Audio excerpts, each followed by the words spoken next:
Mbote mbote mingi balandi ya chaîne na biso 365 jours Info TV. Tozwami lisusu lelo na émission na biso la découverte.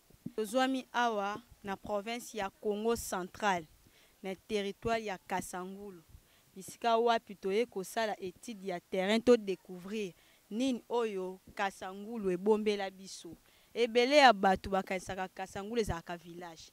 Or que nga moko na kiti sur terrain na omona Kasangulu ya village te na omona ba vraie maison banda kwa bien bata bien ba cadre na moi ba université ba école bien bino moko boroyoka.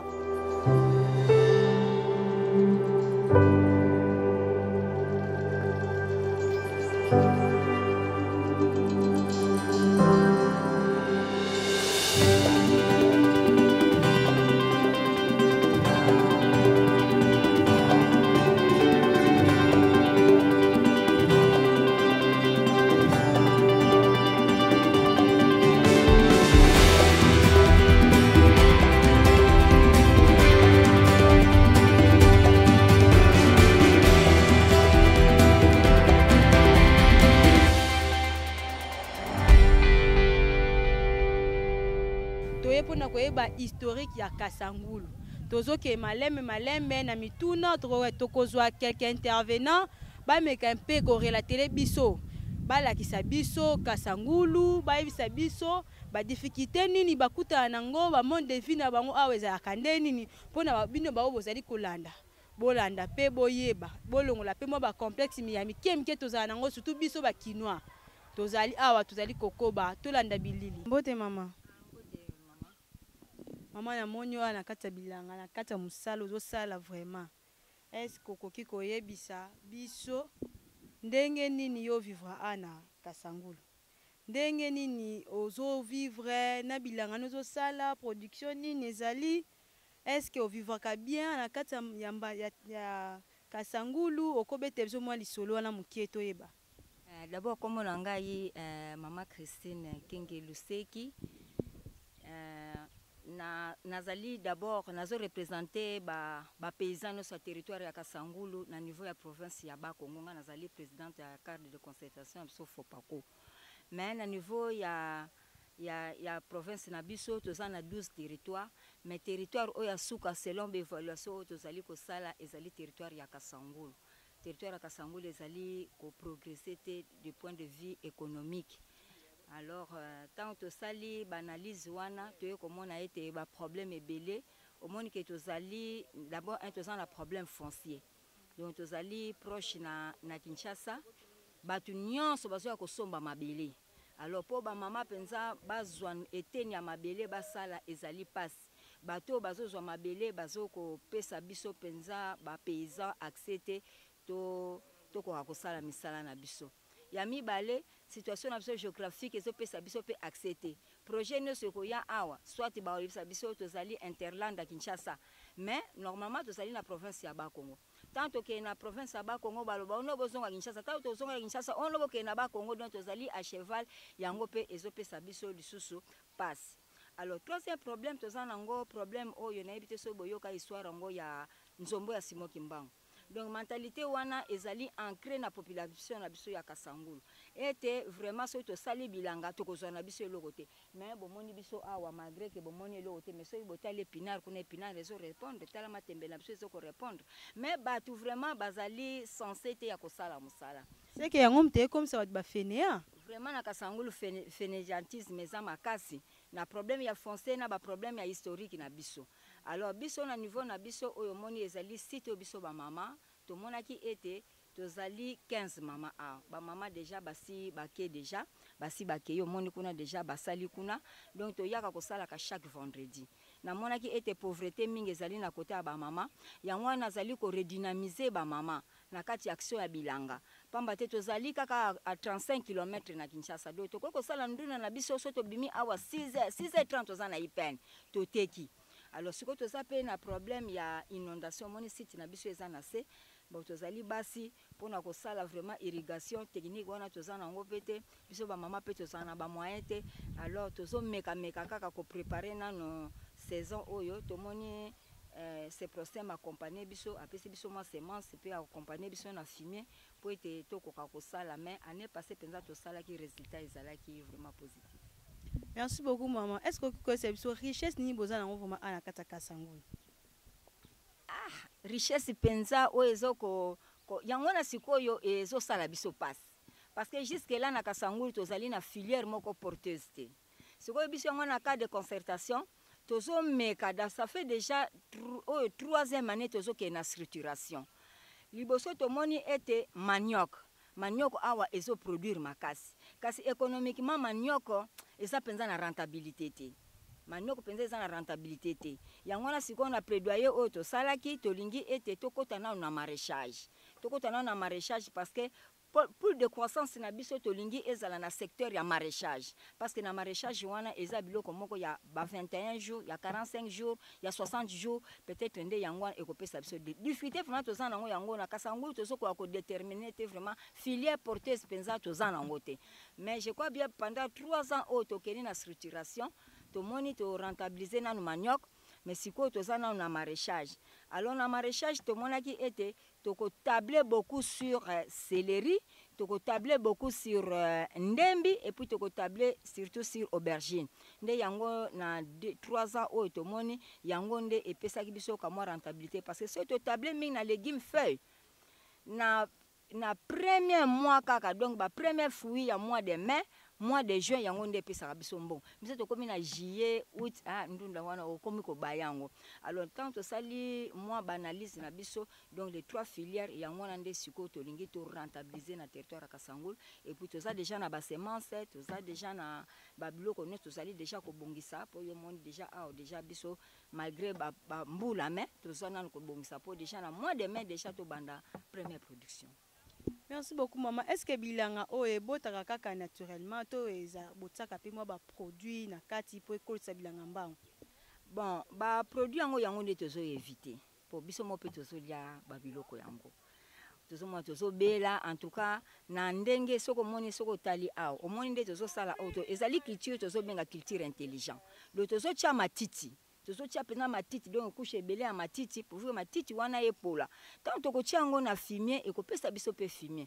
Engrais c'est bien mais eza penza malamu penza te parce que tozo ça lango d'une manière abusive. Ata même information tozo engrais eza nango bien mais d'abord eza nango coûter na ngana mona ngo eza ba dépense moko eza nango ka supplémentaire mais soki na sali vraiment biloko na ngai na tie matiti na ngai poli en tout cas et ko répondre kaka na bangrin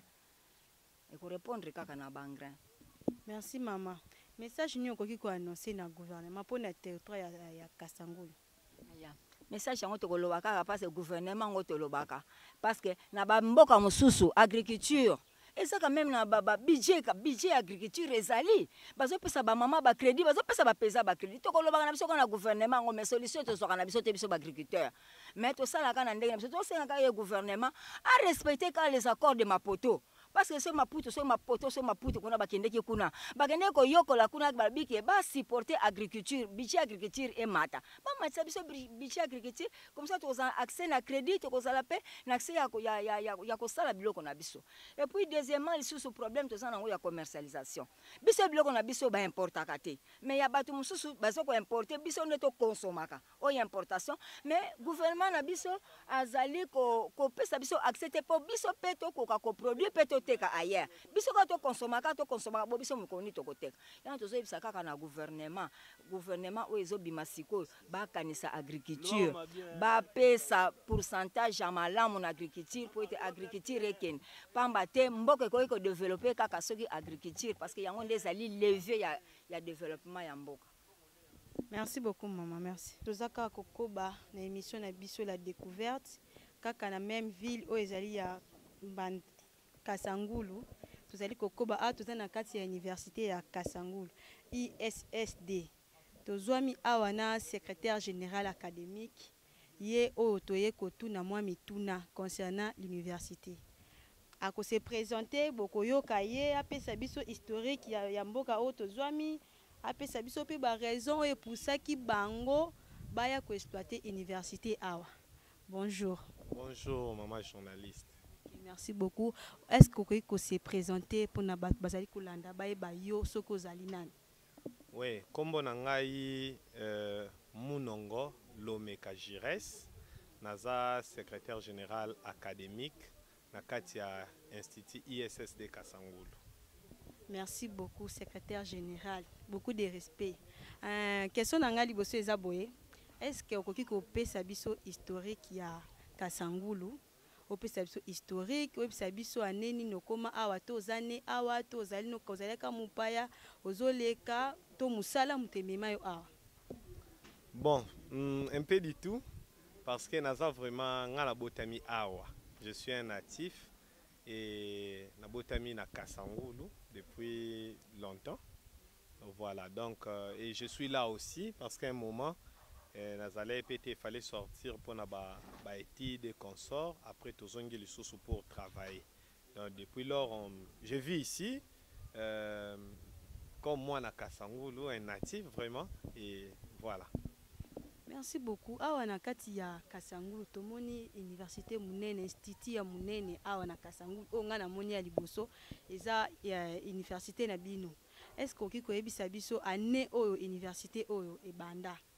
Na eloko nini epusaki to bozwaki ide yango ndenge ni eloko nini esaki bino boya ko exploiter institut awa?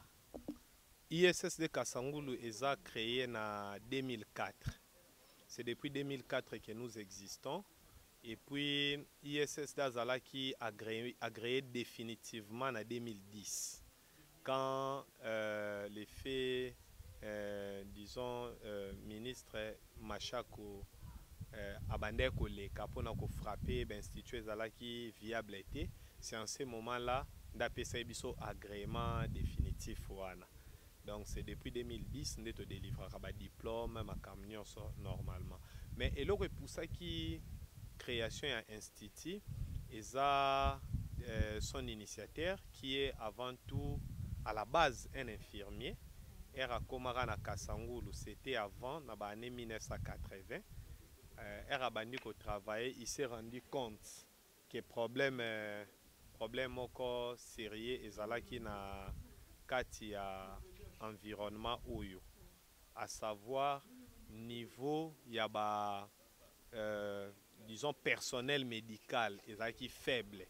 Kasangulu azaki na situation telle que la plupart des personnes bando travaillent na hôpitaux bazaki formés sur l'état. Donc c'est un peu comme des mécaniciens de tout le monde à côté garage et c'était dangereux, la qualité à prise en charge ezaki bonne. Déjà à cette époque-là, il a eu l'idée de créer l'ITEM Kasangulu. Avec l'ITEM Kasangulu, à améliorer qui niveau, à améliorer comme un niveau, il y a AD, qualité, mataki, tout ça, mais ce n'était pas suffisant. Alors il a vu loin, il s'est dit, poste à responsabilité. On n'avait que des gens qui venaient de l'extérieur qui devraient occuper des postes de responsabilité parce que awa bato bazaki na niveau universitaire vraiment bazala quitté.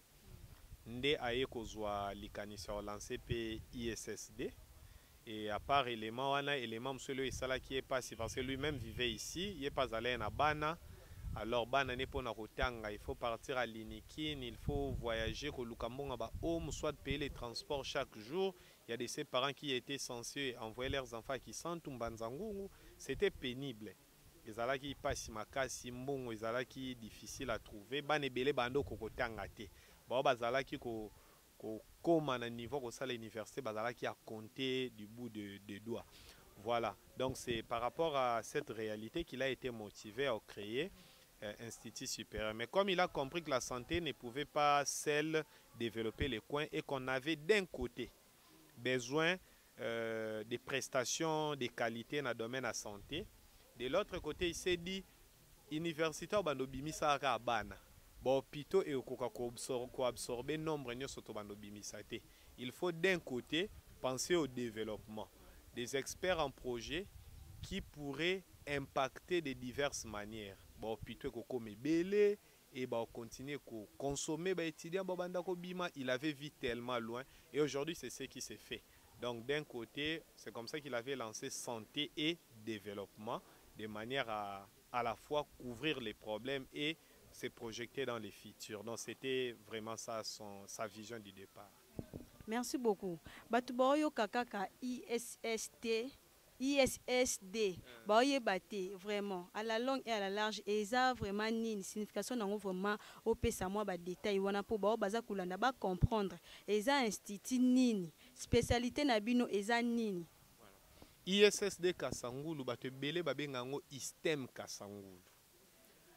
Na début nango kombo na bando benga yango ezaka ISTEM D, mais il fallait aux agréments, le ministère a dit ISTEM est plus réservé à l'institution étatique. Voilà pourquoi nous avions changé, nous avons mis Institut supérieur des sciences de santé et de développement. Donc Institut supérieur des sciences de santé et de développement. Yangwanande ISSD. Na Kine, na Congo central, batebele baka ISTEM Kasangulu. ISTEM Kasangulu. Donc soko équipé mutalbi ISTEM Kasangulu. Donc yangoy. Yangoy. Merci beaucoup. Siko a boza combien de facultés? To boza ka ko se basé kaka na o etali santé, to zapi na ba filière mususu eza na kati. Oui, toza na ande tolobi ka des départements, toza na santé, toza pe na développement. Na kota santé t'organisaka nyonso o ba ISTEM nyonso organisaka. Donc sciences infirmières hospitalières, sage-femme, technique de laboratoire, pédiatrie. Donc nous sommes organisés na côté pas ba ISTEM. Nous aussi nous organisons ça. Na côté développement, na graduat parce que toi na graduat toi na licence. Na côté graduat toi na gestion et administration des projets. Au batumsu albape management des projets. Toi na informatique de gestion. Toi na gestion des institutions de santé. Oui formera ba AG. Donc yangwana toi na niveau ya graduat et na niveau licence toza na santé communautaire donc santé publique et épidémiologie na gériatrie prise en charge des personnes de 3e âge toza pe na management et évaluation des projets na licence toza pe na informatique na licence donc na biologie médicale voilà un peu ba filière auto-organisara. Merci beaucoup Mokondi. Est-ce que ko yebisa ngai pe na ba bazali kolanda biso difficulté nini? Difficulté nini o bobanda kokutana nango bokutana nango awa na institut? Bon, difficulté ya makasi tokutana nango na institut ezaka même difficulté je pense que l'institut belé kutana nango. Donc c'est-à-dire bana bayaka belé à un certain moment baza bité na difficulté à refuta ba frais et certains d'entre eux sont obligés d'arrêter pendant l'année. Je pense que ça difficulté moko commune au institut nyonso peut-être ekutana nango to banda toujours na base moko plus large to suka toujours na base moko na sommet moko très pointu c'est ça la réalité yangwana nde difficulté ya makasi ona koloba to kutana nango en dehors ya ba o misusu o to kobenga comme des faiblesses moi ba bloka mike obiso moto maîtrisaka mais ya makasi nde yangwana.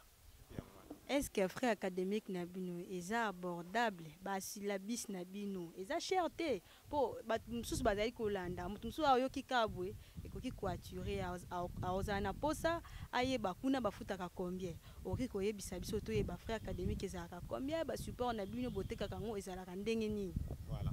Déjà ceux qui ont visité biso au côté na ba laboratoire, ba salle de machines, ba salle de classe, au monde quand même que toza institution moko sérieuse et puis exigeante. Tolinga ba étudiant bazala na ba très bonnes conditions et puis bazwa formation moko ya niveau ya bien. Je peux déjà vous dire que tu instauras même un système à cours en ligne, surtout la licence. Il y a des salles où vous trouvez des écrans déjà connectés avec l'internet. Au cours épais ça manapoto bana ba Hollanda pe awa. Donc on a tellement développé ça mais ce que tali onyo sotozo offrir ba conditions qualité enseignement na frais auto sengaka. Je vous dirais c'est très abordable. Na ebité bino bo utikin côté la biso bo comparer biso na institut nini mais institut oyo boko comparer ngona biso na kin bo mona ke frais oyo ya ko senga e koza le double ya biso to senga awa. Donc ce na zunde tina ko tanga ba kuma ba institut msute mais auto koko michana même niveau. So tali frais oyo ya senga ka e koza le double ya biso to senga awa. Donc tout ça vraiment très abordable na côté frais. Na côté tel ba syllabus awa tout ce qui est anti-valeur to barela ngo ma route. Donc syllabus c'est là jamais obligatoire. syllabus, oui, c'est important. Étudiants ont besoin de bibliothèque personnelle. Kokendo luka ba livre belé za la moi pas si erozana moi ba condensé ba enseignant ba salelio eza bien pour na lelo na pour na lobby na yo, mais en faire un principe et les kakaté et même dans la gestion de obi ma belé na ba université lelo eza autour ya gestion ba cotes. Et nous vous allez voir même la gestion ba cotes on est plus rigoureux, c'est-à-dire biso tozana toute une approche informatisée, anonymat que nous utilisons. Donc même les enseignants, quand ils dispensent leurs cours, ils corrigent sans connaître les noms. Moutazo insérer code, à insérer code sans connaître les noms. Délibération, tout ça là, sans connaître les noms. Donc c'est tellement verrouillé et c'est seulement quand vous produisez des états finaux, quand vous présentez, relever des codes, et tout ça. Donc on est un peu à ce niveau, un peu moderne, un peu très rigoureux, donc on est un peu combiner avantage de cette technologie pour nous rendre formation plus efficace. Donc c'est un peu ça. CGA, dimbisanga question moko ka ya suka mais question bon choqué otina pour ça ka réponse. Bon pe ba na biso ba na pour ça réponse ya bien pour to lembi da makambo na mboka. Est-ce que koyebisa biso? Est-ce que awa corruption ezala raté? Bana vraiment batanga la classe comme il faut aux te otikali. Est-ce que ça vraiment bon? Donc na roloba, mais je dirais que naza kutu mieux placé ta ko répondre. Ba to retourna ba question les ba parents, ba étudiants, ba anciens étudiants. C'est na lobby bokan c'est exagération mais herbe retourna bon mona qui na raison. Et ça la makati. Ya solo. Et ça la makati. Donc awa vraiment si tu as besoin aux joies, yo, donc ton sérieux, en fait, biso toloba et lo comme déjà la base. Toloba ka les gens ont institué belo koma. Moi na bana bazala qui descend. Oh non biso les kaka 40. Mais non, mais c'est pas sérieux. Les kaka 40 sur base de quels critères? Oyo ka enseigner tant na suka bana bazumi sa tolobi bana ngo ba maelete. Mais c'est irresponsable. Franchement, je me permets de le dire. Parce que quand ces parents vous envoient leurs enfants, banana baza vide ba ebe lo côté. Yondozo qui responsabilité à commissaire aux parents sengio à coma. Maintenant quand toi tu cries que aza faible na fin, c'est comme un ingénieur à qui on donne les moyens pour construire une maison na suka le bonda ko simbi na teza mabe. Tu as échoué dans ta mission et nous maintenant c'est ce que nous évitons. On est responsable, nous veillons plus sur les... Bon, on veille autant sur les processus que sur les résultats. Le bisotozelaka na soukate total et pessinine. Déjà chemin faisant, nous vérifions. Et nous avons un système, il y a suivi qualité, nous avons tout un service de rémédiation. Donc, tu as avancé cours, à mi-parcours, tu as une évaluation pour nous dire est-ce que ça va dans le bon sens ou pas. Et après, on passe à ce qu'on appelle des ateliers, des cours pratiques. Cours pratiques parce que nous sommes une formation pratique, une formation technique. Donc, déjà, à l'aide à la pratique, on sait évaluer les niveaux de formation des étudiants. Erto comme un stade où on a atelier, papa, bolandi ba atelier. Ce bossili ici ba atelier, tu chebino na ba questionnaire devant des jurys. J'irai à évaluer moi na comment total niveau. Soit moi na atteindre 60% pour évaluation à quel stage. Soit on a moins de 60%, c'est déjà un problème. Rémédiation. La rémédiation, tu as une approche évaluation de l'impact. Donc on commence par tester les niveaux au départ. Total là où il y a des lacunes, tu renforcer capacité côté lacunes et zalaki. Nasuka tu poser au même questionnaire à départ pour voir ce qu'on s'améliorer. Cette fois-là, si tu t'améliores à 60%, tu pars en stage. Moins de 60%, on te retient à un stage bloqué. Donc on a une structure locale et là tu es surveillé à la loupe. Pareil pour un stage, biso côté où tu as dans l'imaginaire babambi moi nezate. Stage biso à supervision pour vérifier l'effectivité du stage. Défense à rapport des stages Betty des cas pour vérifier si tu avais réellement fait ça seul. Évaluation sur les terrains des stages. Donc tout est surveillé de près. Côté examen, nous sommes verrouillés. Tout est verrouillé comme je venais de dire. On a toute une application conçue pour nous permettre de gérer dans l'anonymat. Donc En tout cas, de ce côté-là, ceux qui, je mets même ma main à couper, ceux qui corruption, c'est que les capananga, parce qu'en tant qu'académique, c'est la seule personne qui connaît que cet étudiant-là, c'est ce code-là. Donc, alors qu'avec cette responsabilité qu'on a, on ne peut pas quand même hypothéquer notre valeur à cause de moi, Babilo, comment ils ont ma futilité. Voilà. Merci beaucoup. Dernièrement, nous avons un message nous lancé concernant Balandi du début jusqu'à la fin. Message nous avons lancé pour l'Institut. Voilà, message nous avons lancé Ezakaka. Nous sommes à Kasangulu. Kasangulu, c'est à 10 minutes, 15 minutes de Matadi Bala. Nous avons des étudiants qui sont aller-retour. Nous sommes à Kasangulu, mais plus inondés par des Quinois. Donc, qui préfèrent plus ici. Ah oui, bien, moi, on dit qui m'a Kasangulu, un courant bien, maï bien. Moi, on a très bonnes conditions, enseignement à niveau écolo et puis moderne, week-end à Zongikin. Donc, je vais vraiment demander aux parents de pouvoir vérifier l'alternative Kasangulu. Ils sont bien, ils sont efficaces. En tout cas, nous sommes là pour ça. Baya, que ce soit en informatique, que ce soit en santé, que ce soit en développement, dans les projets, comme AG consort, nous sommes là pour vous. Et voilà, nous accueillons tout le monde au Mpezali. C'est ça. Merci beaucoup, merci beaucoup.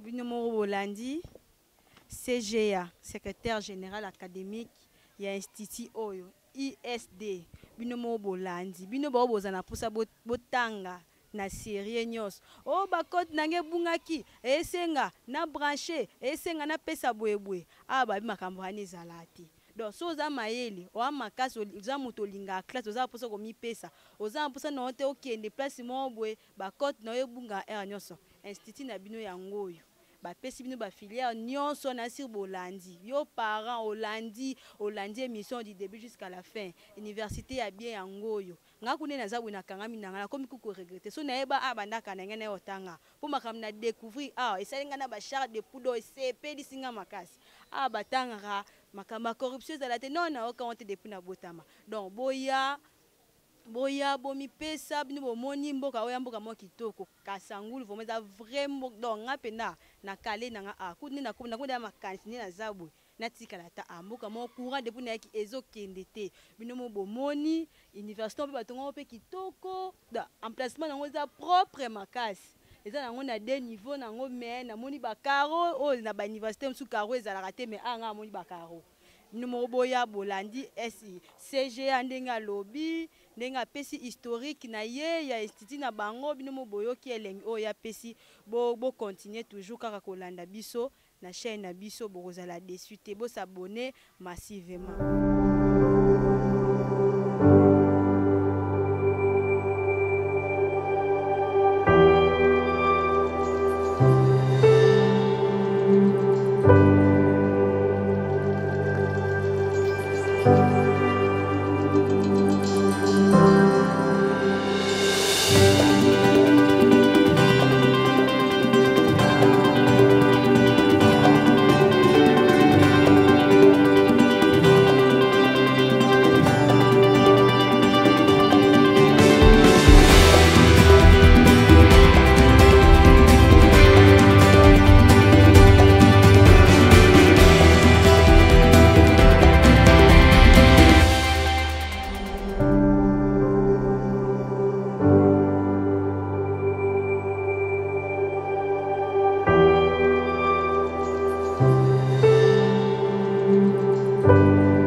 merci beaucoup bino nyonso bozalaki branché pour na kolanda biso bomi bangonga na bino bobandaki na biso kandi to bandaki to kompe na suka to bandaki kokoba bino mo bomoni nde batu balobi balakisi bino ezali territoire ya Kasangulu bino bomoni ba université bomoni ba stade bino bomoni courant ndenge za kitoko comment devine bango vraiment za bien car ndenge to bandaki to comme siko na suka émission na biso ya la découverte lelo tozomaki awa na kati ya territoire ya Kasangulu to komi na suka bino mo bomoni bakonzi mboka bomoni terrain ya Kasangulu ezo bimisa pe ba joueur ebele soki pe boya ko bongisa terrain oyo ezalaka bien po na biso po batala kaka Kongo eza munene batala kaka capitalité même ba province faut kokota kotala biskani neza mabe biskani ngeza mabe to bongisa bomoni terrain za terrain mo munene so vraiment bobongisa ngo et ça la kitoko et puis sepesa babita ya Kasangulu to komi na suka nazo remercier mingi bino bato bofana ki wana botiki batana bino makamna mina ko sala bofana ki wana pona kolanda émission na bino la découverte bozaki na posa boye ba Kasangulu ezaka ndeni boyebi pe yango na asike ba misusu ndeza bo pesi ba posa kutu yo fanda bolandi yango to komi na suka émission na biso mbote mingi naza kopesa na bino ba fidèle na biso o bolandaka biso à chaque fois bino bolandaka biso na chaîne na biso bolandaka mingi 365 jours Info TV bo s'abonner boko za la desité oza chaîne na bino oyelaka bino ba information lolenge na lolenge memela bino nyonso obolingi koluka boko mona na kata chaîne oyo bo continuer kokoba kolanda biso boko za la desité en 15 jours vraiment je vous assure boko sepela la émission na biso tozo kendeka maleme to tambola kwa caméléon ti to koma na bandi kopesa mbote mingi na bao balandinga bao baza ko soutenir nga de loin et de près nazo pesa mbote mingi na mama na ngai o apesa ki nga susu courage ko bimatonga la musenga tongo pona yo sa musala na ngai mbote mingi mama je t'aime beaucoup na linga kayo soki yo te mena comme de lote nazo remercier pe lisusu mingi boss na ngai o aza ko encourager nga boss merveille kuna na state ba mbote ya yo angoyo mbote mingi na réalisateur nanga ala bamba je t'aime beaucoup na linga yo pona ba courage na wana opesa kangai na pa na pesi mbote mingi na famille nanga famille biseka na linga bino mingi na pesi mbote na parisien na biso moko ya famille Abel Briska Maseko ya je t'aime beaucoup mbote mingi na tanti nanga motema na linga kaminga azomi na Grèce Marie Mbomba moi sa pembe ba mbote mingi lisusu na CP promesse na Kasangulu CP moi makasi sepe mora ya mayele soko moni ba mama mayele ba mbote mingi nzamba batela obobosa na te bo s'abonner bokozala dessus te na pese équipe mobimba ya 365 jours Info TV mbote kimi en kolonzambe za mabota la bino ciao.